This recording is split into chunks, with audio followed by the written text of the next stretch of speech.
نشا کی غاړه راکا واه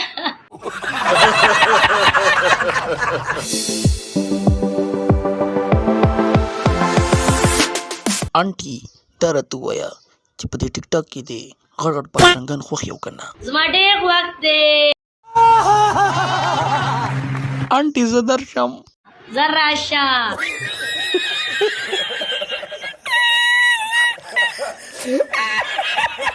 جی هندوانه خوري نه آنټي هندوانه نه خورم په خوله کې مې تا ته اوبه راځي بیا ما ګلاب جامنه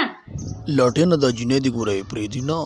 بس داسې راته ښکاري چې ما ته نن اوبه غړئ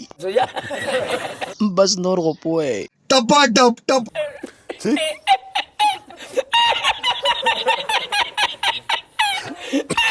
او ګوره زما سترګې ښکلې دي وایه که نه او ښکلي دي خو د دغه دپاره جوړې دي خو کوي به د چا سره تا سره یې